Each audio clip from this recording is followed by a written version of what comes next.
আপনার মন কি অস্থির, দুশ্চিন্তা, স্ট্রেস আর ব্যস্ত জীবনের চাপে হারিয়ে যাচ্ছেন? কিন্তু কিছু মানুষ এত শান্ত থাকে কেন? কিভাবে তারা মানসিক প্রশান্তি বজায় রাখে?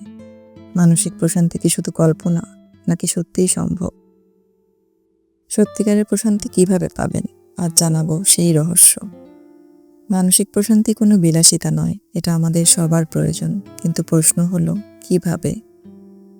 চ্যানেলটি সাবস্ক্রাইব করুন আর চলুন একসাথে খুঁজে বের করি মানসিক প্রশান্তির পথ। নাম্বার 1, মানসিক প্রশান্তি কি? প্রথমে জেনে নেই মানসিক প্রশান্তি কি।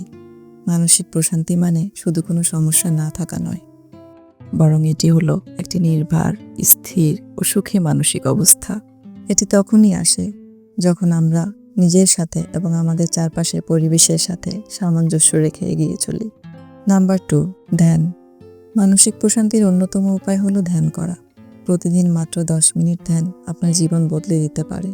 প্রতিদিন কিছু সময় ধ্যান করলে আমাদের মন শান্ত ও স্থির হয়ে যায়।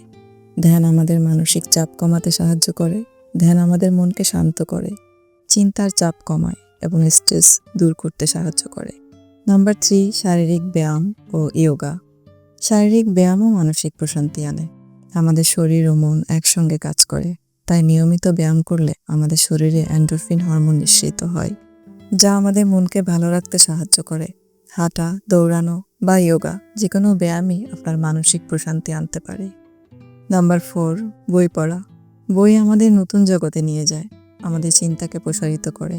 বই পড়ার মাধ্যমে আমাদের জ্ঞানও বৃদ্ধি পায়। একটি ভালো বই পড়া মানসিক প্রশান্তির অন্যতম সহজ উপায়। বিশেষ করে মোটিভেশনাল, আত্ম-উন্নয়নমূলক বই এবং দর্শন বিষয়ক বই আমাদের মানসিক স্থিরতা বাড়ায়। নাম্বার 5, প্রকৃতির সাথে সময় কাটানো। প্রকৃতির সাথে সময় কাটানো মানসিক প্রশান্তির জন্য খুবই কার্যকরী।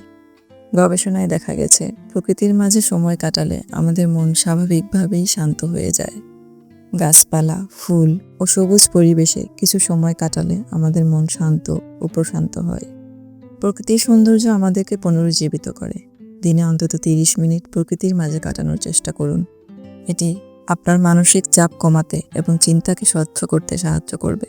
Number 6, digital detox. সোশ্যাল মিডিয়ার চাপে নয়, আজকের যুগে সোশ্যাল মিডিয়া আমাদের জীবনের বিশাল অংশ দখল করে নিয়েছে। দিনের বেশিরভাগ সময় চলে যায় আমাদের ফেসবুক স্ক্রল করতে করতে। সোশ্যাল মিডিয়ায় ভার্চুয়াল সম্পর্ক গড়ে উঠলেও বাস্তব জীবনের সম্পর্কগুলো কিন্তু নষ্ট হচ্ছে। এটি আমাদের মানসিক শান্তি কেড়ে নিচ্ছে কি? সোশ্যাল মিডিয়ার ভালো দিক এবং খারাপ দিক দুটোই আছে। প্রতিদিন অন্তত 1-2 ঘন্টা সোশ্যাল মিডিয়া থেকে দূরে থাকুন। নিজেকে সময় দিন, বাস্তব জীবনের সম্পর্কগুলো গড়ে তুলুন। এটাই প্রকৃত প্রশান্তির পথ। প্রশান্তি কোনো গন্তব্য নয়, এটি একটি যাত্রা।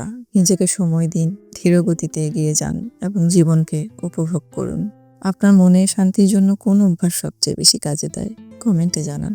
নতুন নতুন মোটিভেশনাল ভিডিও ও বুক রিভিউ কন্টেন্ট পেতে চ্যানেলটি সাবস্ক্রাইব করুন। দেখা হবে পরবর্তী ভিডিওতে।